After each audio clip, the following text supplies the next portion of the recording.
So the intent here, let me just do a little bit of a level set and what we will cover before we jump into the actual deep dive on some of the networking and advanced networking scenarios, right? So for those of you who've been tuning in, we've been doing this, training series for the last few weeks, and specifically we had a session a couple of weeks ago focused on network policy with Calico and OpenShift. That said, to introduce Calico for those of you who are not familiar with Calico, Calico is one of the most, if not perhaps the most widely adopted solution for networking and/or network policy across the Kubernetes ecosystem. Today, the Calico team has actually helped influence some of the upstream abstractions in Kubernetes relating to both networking and network policy. The Calico team has been the co-maintainer of concepts like CNI in Kubernetes since the early days, and for that matter, when you look at concepts like network policy in Kubernetes, that was heavily influenced by the design of Calico network policy. And fundamentally, what Calico does is it builds on top of Kubernetes with providing capabilities around networking of pods within Kubernetes and network policy in order to be able to secure your workloads dynamically within a Kubernetes cluster. Today, when you look at the major offerings of Kubernetes, both on the public side, public cloud hosted side of Kubernetes, where if you look at Amazon EKS, Azure GKE, Azure AKS, Google GKE, and IBM Cloud, including IBM Cloud's OpenShift service as well as IKS, all of them use Calico as the out-of-the-box default for network security, i.e. network policy, and in many cases for the networking as well, like in the case with IBM Cloud's IKS and OpenShift services, and likewise when you look at solutions like GKE on-prem. Calico is also the out-of-the-box default in most Kubernetes distributions today. So when you look at the different distributions on this picture here, I believe aside from OpenShift, Calico is the default offering in pretty much all of the other distributions that you see here, which includes Mirantis Docker Enterprise, Rancher, Canonical, VMware Tanzu, and Convoy from D2IQ, formerly known as Mesosphere. The way Calico works is that it provides two sort of sets of functionality. One is the ability to dynamically provide isolation for your workloads, leveraging the concept of network policy. And separately from that, the ability to connect your workloads together using a CNI approach that Calico provides, or CNI plugin, enabling a pure layer 3 approach, and also a very simple, scalable, and clean and elegant way to connect your workloads together using a pure layer 3 approach. We covered the network policy for OpenShift with Calico a couple of weeks ago, and so today we will focus more on the networking side of it. And just a quick plug for Calico Enterprise, which is a solution that builds on top of Calico from Tigera, focused at organizations who are managing Kubernetes and OpenShift at scale in production, potentially even across multiple clusters. And Calico Enterprise provides much more advanced security controls, access controls, visibility and troubleshooting, and other sort of capabilities that typically help teams that are managing these clusters, including platform teams, security organizations, network teams, and other teams where they need more advanced management controls building on top of Calico. And Calico itself obviously is open source. So that said, the intent today is to do a deep dive into Calico networking, and starting with a really quick overview of how Calico networking works. I'm going to obviously be doing all of this in the context of OpenShift, starting with how you would deploy Calico within OpenShift, and then walking through the basics of how Calico networking works, some basic tips on how do you leverage Calico to make your networking configurations for your OpenShift clusters super simple, clean, and easy to troubleshoot in production. But then very quickly move to some of the more advanced connectivity scenarios involving Calico and OpenShift. And this is going to involve both connectivity at the pod level as well as connectivity at the service level in Kubernetes and OpenShift. So specifically, how do you make pods, where desired, natively routable, some of the more advanced zone-based architectures. And as we transition to services, we'll talk about how you can enable some more advanced constructs in OpenShift, such as making your services natively reachable from outside the cluster that wouldn't otherwise be possible if you weren't using Calico. So that is the focus for today. My intent is to start with a quick presentation and overview, get to some demos and walking through how this actually works in a real OpenShift cluster. And if we have time, I might even get to a pretty advanced scenario or two involving the concept of blue-green OpenShift clusters and being able to enable live migration of services from one OpenShift cluster to another, thereby enabling the concept of OpenShift clusters as cattle rather than pets. So for those of you who've operated OpenShift in production for a while, you know that doing in-place upgrades of OpenShift is fairly painful. And the demo I'll show you, if we have time at the end, will illustrate how you can completely eliminate the need for in-place upgrades of OpenShift, instead focusing on blue-green clusters. So that's the focus for today. And before I kick off, I would love to pause and see if there's any questions from anyone before we jump into the details of networking with Calico and OpenShift.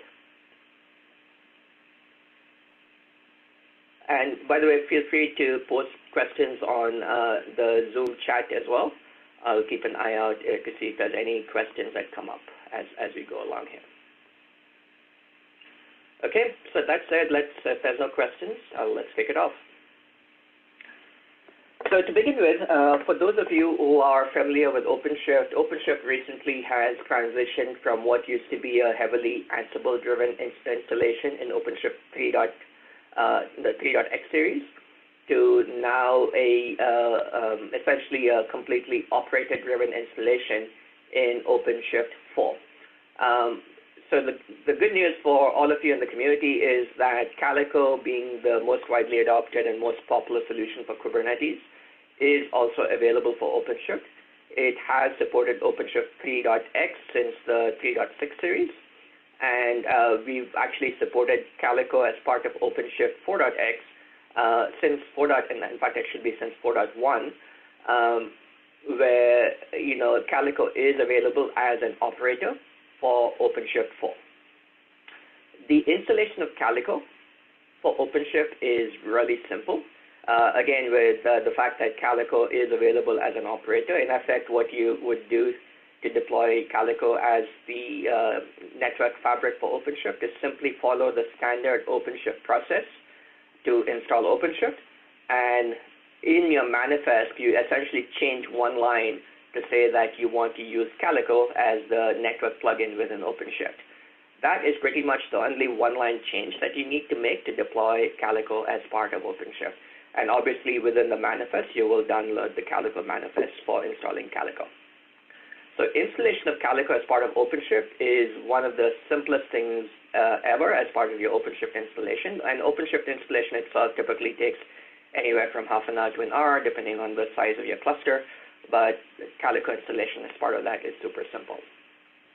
I won't spend a lot of time talking about the more advanced Calico enterprise features around really enabling more advanced controls. But I will mention that when it comes to Calico and use of Calico within OpenShift, everything is treated as a OpenShift native construct. So the interactions that you have with Calico are typically via standard OpenShift controls, such as using the OC command, the OpenShift API server, and everything is treated as a native solution. And today, in the broader market, Calico is the only network solution that is fully certified and supported on OpenShift aside from OpenShift SDN. So if you're looking for an alternative to OpenShift SDN, Calico is the only solution on the market today that is fully certified with OpenShift. And quite frankly, once you start to look at the capabilities we'll discuss on the session today, I would even encourage you to think about why wouldn't you do Calico, because of the advanced capabilities and the operational simplicity that Calico brings. All right, let's jump into it, guys. So let's start by a quick introduction to how Calico does its networking within an OpenShift context, and then we'll get to some of the more interesting and advanced use cases for network connectivity. Again, at any point, if you have any questions, please feel free to either post them in the Zoom chat, or please do get off mute and chime in with your questions as well, and we can cover these as we go along. So for those of you who are familiar with OpenShift, OpenShift, just like any Kubernetes distribution, provides the concept of running within the platform where your workloads typically are containerized. These days you can even have virtual machines, and these workloads typically run as pods within the cluster. So assuming you have a bunch of cluster nodes, a handful of master nodes, a handful of worker nodes, ultimately all of your workloads run within the cluster as a pod, where a pod is a collection of related containers where it is running in a separate network namespace within the host. Now, ultimately these pods, as I mentioned, run in their own network namespace, and all of them typically have to be connected to each other so that pods can talk to each other within the cluster. One of the assumptions in Kubernetes is that within the cluster, every pod has a unique IP address, and that pods have connectivity to each other in the absence of other constructs like namespaces and network policies. So when it comes to how do you connect these workloads to each other within an OpenShift cluster, the way that Calico works is that Calico leverages the kubelet, which is an agent within Kubernetes and OpenShift that creates these pod network namespaces when new pods need to be launched. And in effect, when a virtual Ethernet is created, the kubelet typically will call out to Calico to say, Calico, please get this pod connected to the network and allow it to talk to other pods within the cluster. So one of the first things that Calico will need to do, and the Calico CNR plugin will need to do, is assign an IP address to the pod. And so in the case of Calico, you can use the default host local IPAM that comes with Kubernetes and OpenShift, which is fairly basic and primitive. But more typically, Calico has the option to use Calico IPAM, where you do have a lot more advanced capabilities in terms of the specific IP addresses that you assign to individual pods and managing that at scale. So as an example in this picture, in node 1, you have two pods with a couple of IP addresses assigned, 10.48.0.1 and 48.0.2.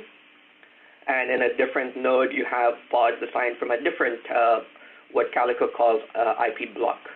So in this case, it's a 10.48.0.65, 10.48.0.66. So in effect, Calico IPAM typically assigns a block of /26 addresses, i.e. 64 addresses at a time per node, which is dynamically managed. So as you exhaust the 64 addresses, it assigns itself an additional block for the node. So Calico dynamically manages these IP address allocations to nodes so that those IP addresses can then be allocated to pods. Keep in mind that this pod IP range is distinct from the node IP range. The node IP range in this example is 10.0.0, right? So keep in mind that the pod IP range is completely distinct. And now, to allow the pods to talk to each other, the way this actually works in Calico is that Calico uses this concept of a daemon set. A daemon set is a special pod which is automatically launched on every node every time a node gets created in Kubernetes and OpenShift. And Calico node runs as a daemon set on the host so that it gets notified by the OpenShift control plane, i.e. the OpenShift API server, anytime a new pod shows up on a given node. And Calico node's job is to enable the connectivity for that new pod to other pods within the same node, as well as other pods on remote nodes. The way it works is it simply creates routes in the Linux routing table, i.e. if you're running OpenShift, typically in the RHEL or CentOS routing table that Linux provides, and creates routes in the underlying Linux routing table saying that each pod can be accessible on the corresponding virtual Ethernet pointing to that pod, or the pod IP address is accessible on the corresponding virtual Ethernet. So in effect, Calico node simply creates a route saying, to reach 10.48.0.1/32, send traffic up the Cali 1234 interface, and another route that says to reach 10.48.02, send traffic to the Cali 4567 interface.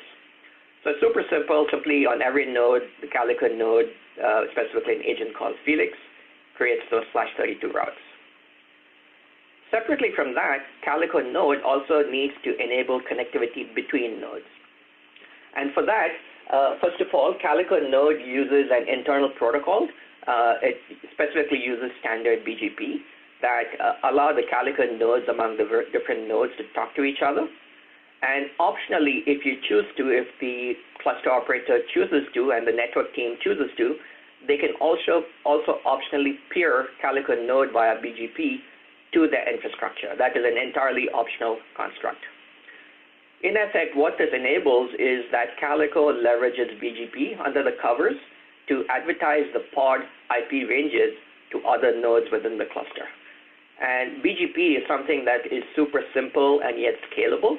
And as most of you know, it is the routing protocol that is used in the internet. So it can scale to very large network sizes. But at the same time, it's very simple and clean. And in effect, what this enables is the different pod IP ranges to be advertised to other nodes. So on node 1, there will be a route created by Calico node's BGP daemon to say that any address belonging to the 10.48.0.64/26 range should be sent via 10.1.0.12. And similarly on node 2, there will be a /26 route pointing to 10.48.0.0/26 to go via 10.0.0.11. So simply by creating routes in the underlying Linux routing table, you are enabling inter-node connectivity, and this is what Calico node accomplishes. BGP itself is completely internal to Calico. Typically, users will not even need to touch BGP. Literally, there's nothing involved in configuring BGP. This is all happens automatically behind the scenes. But the benefit of using BGP as an underlying protocol is that in scenarios where customers want to spread their different nodes across different layer 3 segments, perhaps across different cloud environments, perhaps even getting to complex environments, it provides the ability to optionally peer with an intermediate infrastructure via BGP, enabling your intermediate infrastructure to now become aware of what the pod IP ranges are if required. And so when you look at the actual network connectivity between nodes, the way this actually flows is pods simply send traffic using the pod IP, and that traffic is sent across the wire with no encapsulation whatsoever. So when it comes to the traffic between nodes, you're just sending IP traffic using the source address of pod A in this example, and the destination address of pod C with no encapsulation whatsoever. And from an operational simplicity perspective, this is just IP traffic. No encap, no complex overlays, no complex troubleshooting tools required. It's IP traffic. To be able to troubleshoot this, what you're doing is there a route to that destination pod in your routing table? Can I ping it? Can I trace route to it? That's all you need to know, right? So this is very simple and clean from an operational perspective. Now, what happens if your nodes are spread across multiple layer 3 segments, or multiple layer 2 segments really, and with the intermediate infrastructure, and you don't have the option of being able to advertise your pod IPs via BGP to your infrastructure? To account for this possibility as well, Calico does give you the option of using encapsulation if you choose to, and it provides both IP-IP, where you're encapping pod IPs into the host IP, or VXLAN, where you're encapping Ethernet packets from the pod into UDP at the host, to be able to use that encapsulation to allow the traffic from pods to be encapped using the node IPs before it is sent on the wire. And because node networking is typically taken care of outside of Calico, typically just as part of your node connectivity, this is something that should work without the need to advertise your pod IPs into your infrastructure. So in this case, the way the traffic will flow is that ultimately when traffic comes in from the pod, that gets encapped using either IP/IP or VXLAN. In this case, again, the encapsulation is done by the underlying Linux kernel. What Calico does is simply create the routes in the Linux kernel and allow the kernel to do this encapsulation in a stateless manner before sending it onto the wire. And as the traffic reaches the destination node, similarly, the underlying Linux kernel on the destination de-encapsulates the packet in a stateless manner, and based on the Linux routing table would then forward it to the pod within the particular node. So that's a very simple view on how this pod connectivity works, right? And today Calico itself, like I said, is widely adopted in Kubernetes, including in some of the major hosted cloud provider offerings, such as GKE on-prem, in IBM Cloud's IKS, as well as in IBM Cloud's OpenShift service, where you're consuming OpenShift as a public cloud. And in other cases, Calico also just provides the network policy, but working hand in hand with the cloud provider's native CNI, again enabling this mechanism of using non-encapsulated networking. So the key moral of the story is, wherever possible, try and go with non-encapsulated networking, because that's obviously the cleanest and simplest. But then if you do have to use encapsulated networking in any environment, Calico gives you that option as well. Now, before I get to a couple of the advanced scenarios, any real questions on sort of the basic operation of Calico from a networking perspective?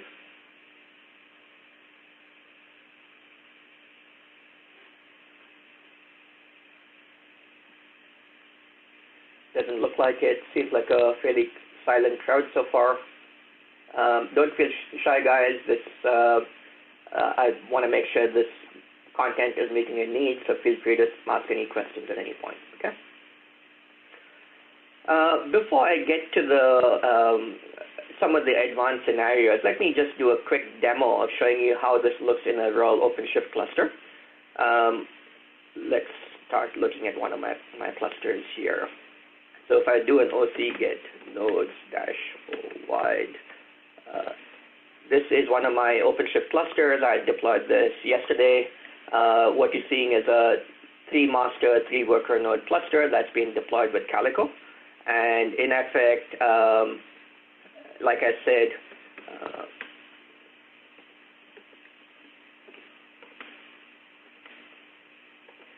the way you install Calico is in your OpenShift cluster. You basically just say you want to use Calico as the network plugin of choice, right? So that said, let's take a look at what this cluster looks like. So you've got 6 nodes. One of the tools that OpenShift provides to be able to look at a node is, yes, you can actually go in and SSH into a node. Depending on how you deploy it, it can be a little bit more complex because OpenShift tends to deploy its nodes into private networks in a public, when you're deploying it in, say, a installer provisioned infrastructure, such as on AWS or Azure or so on. One tool that OpenShift provides to help you troubleshoot and get into a node is this command called ocdebug node, and you can give it the node IP address, node name. So I'm going to pick this name as an example. And in effect, when you run that command, OpenShift creates a pod running with host networking on that particular node. So you have full access to the host namespace. And this takes a few seconds for that pod to run. And now you can do things like yum install -y iputils, IP route, and any other troubleshooting commands you want. And in effect, all of these get installed within that pod, which happens to be running on that node. So now, on that, when you actually run commands in this particular pod, this is actually running with the host namespace on that particular worker node. So this routing table that you're seeing is the routing table on that particular worker node, or in this case, it's a master node, and this is the host routing table that you're seeing. Similarly, when you look at the pods for that particular cluster, we get pods-A for all namespaces. You see within my cluster, I have a whole bunch of pods that are running, including the Calico node pods, which are running as a daemon set on my 6-node OpenShift cluster, right? The Calico cube controllers is used typically for policy, and Calico Typha is an agent that enables some more advanced scale capabilities when you're dealing with clusters of hundreds or thousands of nodes. We'll talk about that later.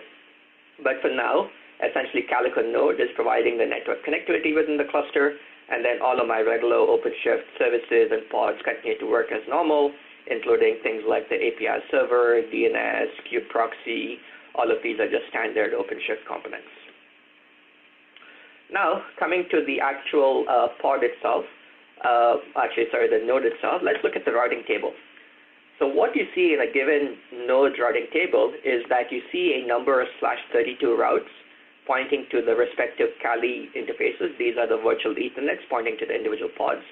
So in effect, all of these addresses, 10.128.1.1, 1.2, 1.3, all refer to pods which are running on that particular node. And separately from that, you see these other routes within the node, which are /26 routes, which are being created by Bird, which is a BGP daemon used by Calico, pointing to remote nodes within my cluster. And in effect, those are simply routes pointing to pods on remote nodes in my cluster, other worker nodes and other master nodes in my cluster. So now when it comes to pods talking to each other, you should be able to do some things as simple as ping 10.128.1.4 to any local pod. You should be able to ping remote pods as well, 2.129 if a pod exists. Yeah, there is. So ultimately, talking to local pods or remote pods is just normal IP routing. In this particular case, notice that the device points, rather than pointing to the Ethernet interface, points to the Tunnel 0 interface. And the Tunnel 0 interface is an interface provided by the Linux kernel to allow the Linux kernel to do stateless IP and IP encapsulation. So in this case, I'm using IP-IP to send traffic between nodes, but I haven't done BGP peering. Now, that is one of the use cases we'll get to, which is how do you do some of the more advanced scenarios, right? For now, networking between nodes is simply using IP-IP for encapsulation, and that is the protocol that is used to send traffic between nodes, and locally within the node, it is simply using the local /32 route. Now, let's get to some of the more advanced use cases. So let's start by first looking at the ability to make these pod IP ranges routable. This is a router that is connecting, that happens to be in the middle of my nodes. It happens to just be adjacent to my nodes. So if I look at my routes in my router, right now I don't have any pod IP ranges. It's all just my node IP ranges, i.e. my node subnets. And let's do a task here, which is assuming I've already enabled the router to listen for BGP peering from the nodes. Let's go ahead and create a BGP peering. So what I'll be applying is this particular BGP peer within my OpenShift cluster, saying I want all of my nodes as a global peering to peer with this particular router IP using this particular BGP AS. So if I apply, in effect, what I've done is I've created this BGP peer as a global peer to all of my nodes. All of my nodes, I can also create local peers so I can do more advanced configuration. But now, if I come and look at my routing table on my router, notice that now the router has the pod IP ranges that have been advertised to it by the Calico nodes. So now I have chosen to make my pod IP addresses natively routable, which might be important if I'm now spanning my cluster across multiple layer 2 segments. And I have an intermediate network infrastructure where I want to make sure that the pod IP traffic can flow natively across the wire without encapsulation. In other words, with the simplicity of just using IP traffic without encapsulation. And just by creating that BGP peering, now my pod IP ranges are now known to my network infrastructure, which means if I send traffic with a pod IP over the wire, the network infrastructure now knows how to route it, which node to route the traffic to. So I can continue to use now traffic with or pod traffic without encapsulation if I choose to. Any questions so far? Okay, guys, you're quite proud today. All right, let's get to some of the more advanced scenarios with Calico. One advanced scenario that a lot of organizations use in production is the ability to have zone-based deployments, where they want to segregate their clusters into different zones, whether it is on a on-premise environment or perhaps even in a public cloud environment where you may want to have your clusters spanning multiple availability zones. One of the ways you can enable this in Calico, and I believe Calico is fairly unique in this, is the ability to say, as part of the Calico configuration using this resource called an IP pool, that certain nodes will need to use a different and distinct pod IP pool range for IP assignment. One of the features in Calico is that Calico can take the OpenShift pod and cluster CIDR range, which is essentially used for pods within OpenShift and Kubernetes, but then carve it up into multiple smaller IP pools. And then each IP pool can be allocated to distinct nodes based on this particular node selector label that can be assigned to the node. So in effect, nodes that belong to this particular zone will all get pod IPs from the green IP range, 10.48.0.0. All nodes with these two nodes at the top of this rack will be getting pod IPs from the 10.48.1.0 range, and then these remaining nodes will get IP addresses from the 10.48.2. range. And this makes it easy to then segregate your nodes based on the zone they're running in. So you have all pods within that particular node using a distinct IP range. Now, to take it one level further, one of the even more advanced and impressive capabilities of Calico is that not only can you distinguish this by node, you can also do this on a namespace by namespace basis within OpenShift and Kubernetes. One example of this is by creating this annotation within the OpenShift namespace, where you basically say that I want all pods and all deployments within this namespace to use one of those IP pools. In this example, this external IP pool. So in other words, if any pod, in this case there's one pod within that namespace, which I've denoted with this red color, that pod will get an IP address from that distinct IP range. In this case, 10.10.0.0, versus other pods will get the default IP range, which is 10.48. Not only can you do it at the namespace level, you can go down to the pod level as well, where you can do a couple of things, where you can specify on individual pods an annotation that says, I only want to use a certain IP pool for that particular pod. Or you can go down to even specifying an individual /32, or if you're using IPv6, a /128 address, where you can assign static IP to the pod. And every time the pod dies and gets recreated, it always gets that same /32 or /128 address. And because in this case, we use BGP for routing between nodes in the cluster and optionally within your infrastructure as well, your nodes among your cluster and optionally the rest of your infrastructure as well will respect and provide native reachability for pods. So this allows you to enable fine-grained IP allocation at a node level, at a namespace level, and even potentially at a pod level. The first two scenarios for a node level allocation as well as a namespace level allocation might be relevant if some of you have zone-based deployments where you want to distinguish between different zones within your cluster, whether it's for security reasons where you have, say, confidential or restricted or DMZ zones, or in some cases for other sort of visibility and observability as well, right? So there's various reasons. The ability to give pods a static IP and optionally making pods reachable from the outside is also very relevant for a certain category of applications. You'll find that there's a number of telco applications out there which are not conducive or cannot work with NAT. I was working with a transportation customer a couple of weeks ago where the applications, as they're being moved over from virtual machines to become containerized, the application is not tolerant of NAT. So in this case, having direct reachability to the pod made a lot of sense to them, and Calico is the only solution that provides this capability as an option. Gaming customers as well, you'll find game servers also have this requirement where they need to have direct reachability to a pod. So in cases like this, Calico provides this capability. Let's take a quick demo of how either of these capabilities work. Let's go back to our demo environment. And right now what you see is I just have this IP pool, so I just have the default IP pool. Within OpenShift, let me clear the screen here. Within OpenShift, within my OpenShift cluster, if I do this command,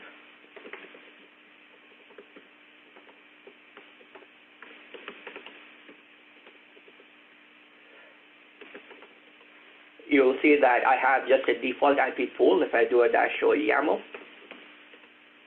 you will notice that I have essentially just a default IP pool saying I want to use IP mode always. So in other words, I'm using IP.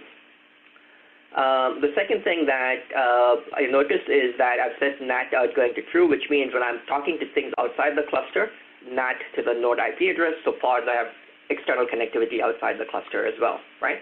Now let's go create a couple of additional IP pools. So if I show you what I'm going to apply here, I'm going to now create a couple of additional IP pools using the same, a different range within the same OpenShift cluster CIDR. The OpenShift cluster CIDR is 10.128.0.0/14 within my deployment. But I'm now going to create a second IP pool where I'm going to say don't use encapsulation, and a third IP pool, in this case where I'm saying rather than using IP, use VXLAN as the encapsulation mode. So let me go and apply this.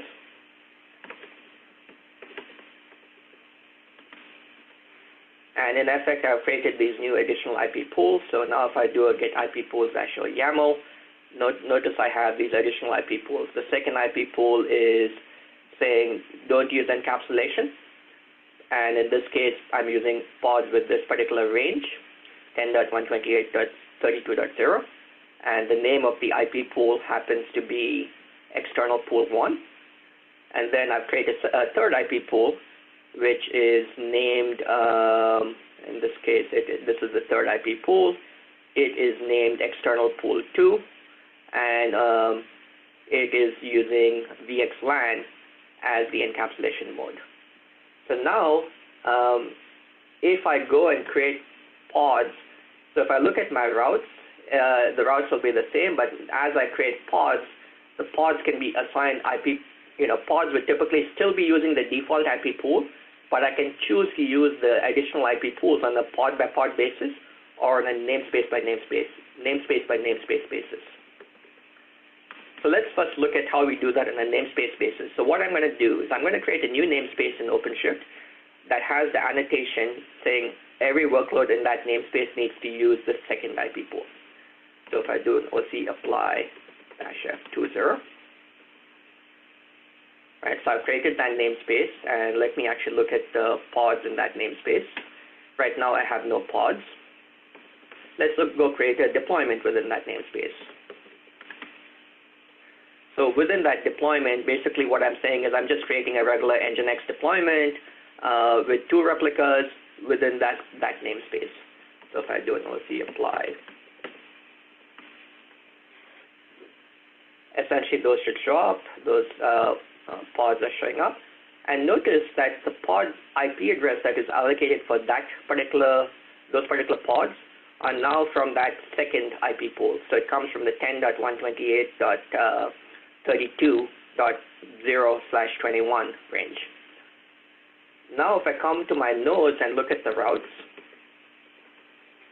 notice that in addition to the 10.128.0 range, which was used previously for the IP tunnels, I now have pods that also have the 10.128.32.0 for the 2 pods that are shown up, which are running on different nodes. So in effect, Calico has automatically taken care of the routes for those additional IP pools as well. In this case, the next hop is not dev tunnel 0. In this case, the next hop is dev ENS5 pointing to the Ethernet interface. In other words, the routing goes natively on the wire without encapsulation. Similarly, for the workloads that happen to use the VXLAN pools, Calico has created a next hop route saying pointing to dev VXLAN.calico, so that again, this allows the Linux kernel to do the VXLAN encap. So ultimately, the choice of whether you're sending traffic without encapsulation, with IP encapsulation, or VXLAN encapsulation is done by picking the right IP pool for a given workload. Now let's do a couple more interesting things, right? So we've done that. So let's create a pod with the VXLAN pool. But in this case, I am going to, rather than use a pool, I'm going to pick one static IP within that pod and assign that pod a static IP. Let's first look at that additional, essentially we're going to create a separate namespace for that additional pod.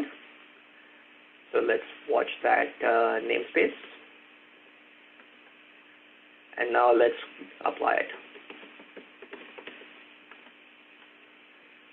So we've created that namespace, we're creating a pod, and guess what? The pod shows up with that static IP. If you actually delete that pod,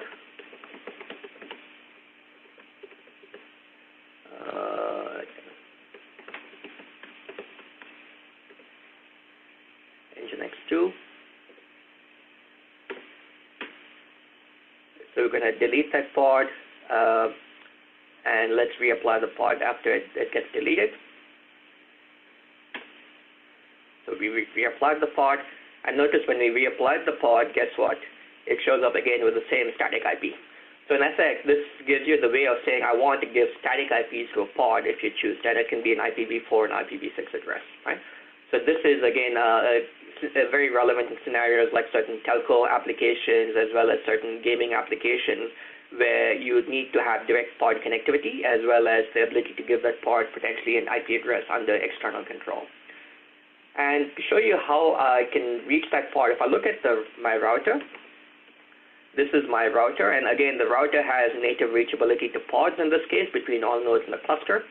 So in this case, if I need to actually get to the pod directly from an external host outside of my OpenShift cluster, I can simply ping it, I can get to the pod directly without going through kubeproxy or without going through any NAT along the way.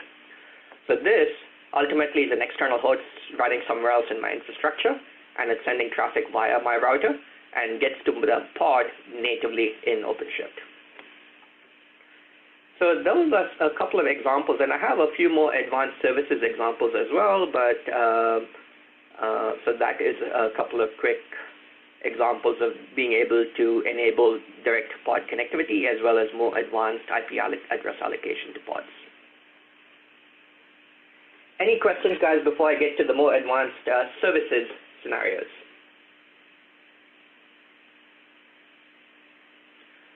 You guys still with me? Want to make sure you guys are awake. Cool. Actually, before I get to that, just a quick couple of other things that some of you might be curious about. Today, Kubernetes supports both IPv4 and IPv6 and dual stack. I believe Calico is perhaps the only mainstream plugin where all of this just works natively out of the box. So if you have IPv6 deployed, you can actually deploy IPv6 with Calico as part of your OpenShift clusters, both in a single stack mode as well as dual stack, where some pods have IPv4 and others have IPv6, or where some pods have both an IPv4 and an IPv6 address. Similarly, Calico has also been ported to Windows, where the Microsoft Windows team actually works closely with the Calico team. And Calico is available for Windows for both networking and network policy, and is a fully certified solution for OpenShift. In fact, that is the only recommended solution for capabilities like network policy on Windows with OpenShift today. For those of you who are running Flannel within your OpenShift deployments, the folks in the Calico team have been the co-maintainers of Flannel as well for many years, in collaboration with, at the time, CoreOS and then Red Hat. But that said, Calico today also provides VXLAN as an encap option, and that VXLAN with Calico is functionally identical to Flannel or VXLAN. And so from a perspective of allowing you to just run a simple Calico solution everywhere, The Calico team has also built a controller to live migrate your OpenShift clusters and your Kubernetes clusters from a flannel network option to a Calico option, right? So being able to live migrate your cluster from flannel to Calico, that's certainly an option as well. And docs for this is part of the project calico.org docs. So just a quick summary. Again, if you're looking for pod networking today, Calico is, in my opinion, the simplest, cleanest, most elegant network solution available for Kubernetes and certainly for OpenShift as well. And because of the way it does networking, it can scale to very large cluster sizes. So the benefit of using simple IP layer 3 networking is that operationally it's very clean to manage. The option to use non-encapsulation will make your network teams very happy. But at the same time, as you get to hundreds or thousands of nodes, because Calico uses the standard BGP protocol that is used in the internet for native routing, it gives you the ability to use the same network recipes to scale your network routing. So being able to get to things like route reflectors and more advanced BGP primitives to get to very large network sizes is something that can be easily adopted in Calico as well. That said, Calico makes it really operationally simple in that you don't need to configure BGP. There's nothing that the user needs to touch. But if you choose to, you can automate a lot of that by using resources within Kubernetes and OpenShift if you want to enable some of the more advanced capabilities as well. Now coming to services, Calico tends to use the standard kube proxy that Kubernetes and OpenShift provide and just works natively with the standard IP tables or IPBS-based kube proxy that is provided. In the case of OpenShift, it is still the IP tables kube proxy. That said, Calico can do more advanced things when it comes to services. For those of you who don't have an understanding of service, a service provides a virtual IP to a given application deployment within your OpenShift cluster. And behind the scenes, that a service IP gets NATed to one of the pod IPs so that you have a well-defined IP address for a service that front-ends a bunch of transient pods. Services in Kubernetes and OpenShift can be one of a few types. Services, you can have a service of type cluster IP, which is the default for a service in Kubernetes and OpenShift. And by default, what that means is that service will typically get a IP address from a service CIDR range, which was typically in OpenShift. By default, it is 172.30.0.0. In my example here, I've shown this as 10.49.0.0/16. But that IP address is only visible within the cluster. So a service of type cluster IP in default OpenShift can only be accessed from within the cluster. The benefit of using Calico is that Calico can optionally make that CIDR range accessible from outside the cluster. So that when you're accessing that 10.49.0.0 or 172.16.0.0 range from outside the cluster, you just make it accessible natively using Calico's ability to peer with the infrastructure. The second kind of service in Kubernetes and OpenShift is something called a node port, where in OpenShift, if you typically need to access a service remotely, you would use this the node IP together with a port in the high range, typically 30,000 to 32,767. But that's a little bit clunky because people don't like using high port numbers within the application URL, and so that remains an option with Calico as well. But because of Calico's ability to assign or make these service IPs natively routable, you can avoid having to use node ports and simply use the service IP natively. The way that this works in Calico is you simply turn on the ability to advertise the service IPs in Calico, and routes will start to show up in your infrastructure for that IP address natively. So when you're sending traffic, it just becomes natively reachable. The third type, and the way this actually works beneath the covers, is that route will simply point to all of the nodes within the cluster. So when traffic comes into any node in the cluster, in effect, that service IP range will be processed by standard kube proxy rules, get NATed to one of the pod IPs, and potentially go through an extra hop within the cluster. One additional setting you can do within your OpenShift service is this concept of setting an external traffic policy equals local. And if you do that, in effect, this can be set on node ports or load balancer type services, where in this case, QProxy will only program the rules on the nodes where there is a pod belonging to that service. And what Calico does is it will then advertise that cluster IP just to point to those nodes. So in other words, you avoid this extra QProxy hop, and you also preserve the actual client source IP by simply going directly to the node where there's a pod running within that service. The third type of service that is available in OpenShift and Kubernetes is for load balance services.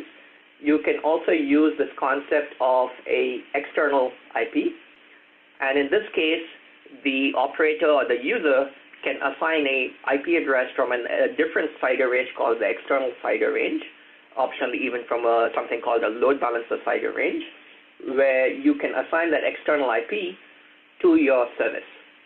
In this case, Calico also understands this and can make that external IP range or an external IP also natively accessible from outside the cluster. Just as we would respect the external traffic policy local in the case of cluster IPs, in the case of node ports, we also respect that same annotation on services. So if you set that annotation, Calico will advertise the external IP just from the nodes where there's a pod belonging to that service. To make this clear, let me actually run through a quick example here to show you how this actually works beneath the covers. So far, what we have is simply we have a bunch of pods running in my cluster. Let me go back to this external namespace where I'm running this Nginx deployment with 2 pods.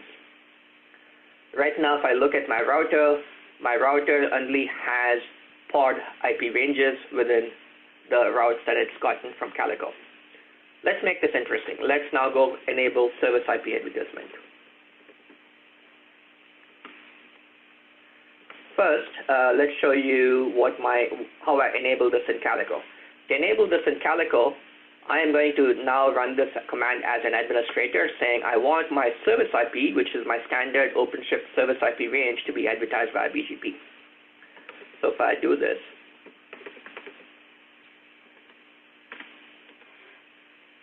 in effect, I said start advertising the service IPs. Now, if I come to my router and I do an IP route show, notice that in addition to the pod routes, I now have routes for my service IP. First of all, for the entire service CIDR range pointing to all nodes within the cluster. And I also happen to have my OpenShift router, which is of type load balancer, which is using the external traffic policy local option. So if I look at this particular service IP, I do a OC get service -A-O wide and grep for. In effect, that is my OpenShift ingress, which happens to be using this particular service IP, but this particular service in OpenShift happens to use the external traffic policy equals local. And because in my cluster, I just have 2 instances of that OpenShift ingress controller running on a couple of the master nodes, the route created by Calico will send traffic for that particular ingress controller using the ingress controller's cluster IP only to the nodes where there is an actual ingress pod that is running. So this enables optimal routing, and because those 2 routes both exist in the routing table, in effect, what I'm able to do is natively load balance traffic to that ingress controller without the use of any external load balancer. So I don't need a physical, I don't need a virtual, I don't need any other external load balancer. I am doing automatic network load balancing across those 2 routes to get to the ingress controller. If one of those ingress controller dies, essentially, if OpenShift creates a new ingress controller, that route will show up here automatically. Or if there's only a 1 ingress controller, guess what? The route will just have 1 route to it. Let's take it one step further. Let's go do some more advanced things. Let's actually create a service for this particular Nginx deployment. right? And the way I do that is I'm simply creating a service in OpenShift and pointing to port 80. So if I do an OC apply, and if I do an OC get service -n external ns, notice that OpenShift has assigned a service the cluster IP of 10.30.13.111. Now, ultimately, I can go to my external infrastructure, and leveraging, again, the fact that the service IP is routable using the service IP range externally, I can talk directly to that service. In the interest of time, let me take it one step further. Let me create a service with an external IP. And to do that, first of all, I will enable Calico to advertise external IPs belonging to this range.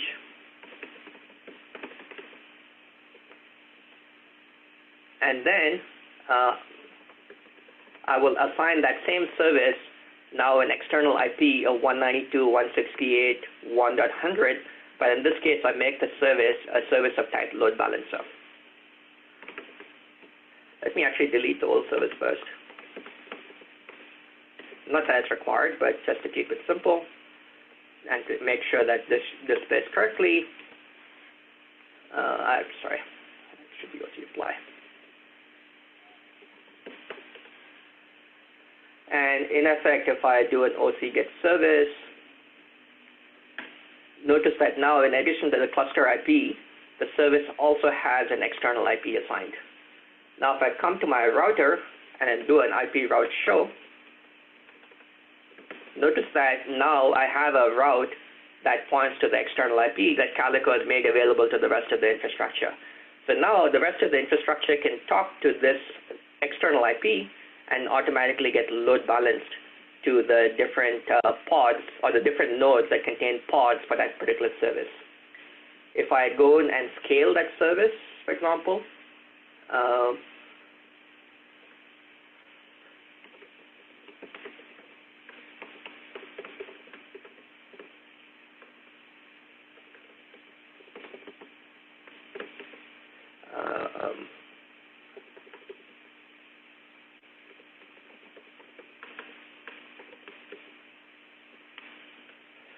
so I've scaled it to just one replica, just as an illustration. And now if I go look at my routes, notice that the second route has disappeared, and now I have just a single route. Also, more interestingly, if I take this IP address, go to my external host, which I don't need a -k,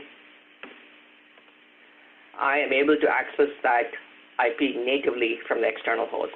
So in other words, I don't need to make that, I don't need an external load balancer, I don't need a virtual or physical load balancer, I don't need to deal with, using node ports. I can just use this external IP natively from the rest of the world, right?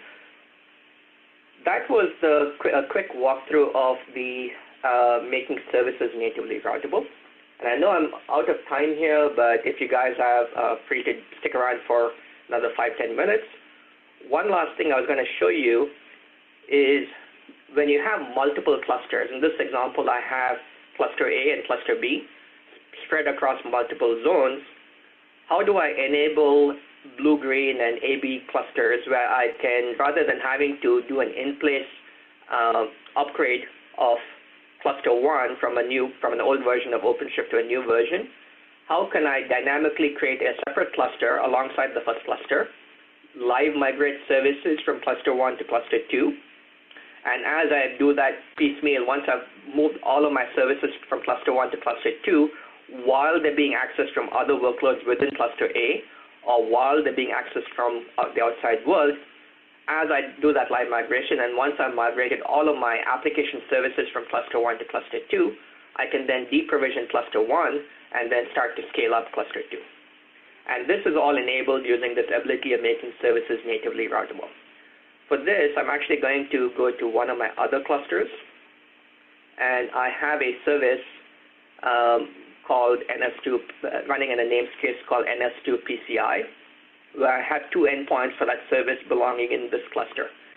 So if I go to one of my pods within the cluster, and I'm going to actually just do a curl every 1 second to that particular service, and I'm going to essentially run this in a loop to show the connectivity doesn't fail. So there's my service. So right now my service has two pods, both running in the local cluster. So let's say I've provisioned a separate cluster. This is cluster 2 that is running 10.2.1.10 versus cluster A, which is running 10.2.0.10, right? And on cluster 2, I'm going to actually create that same service, but I'm going to increase the replicas for that to, say, 2. Make sure I get this correct. Right, so when I do that, in effect, because I've annotated the service to be a federated service, now if I come back and look at this particular workload, this workload now has 4 pods, both in cluster A and cluster B.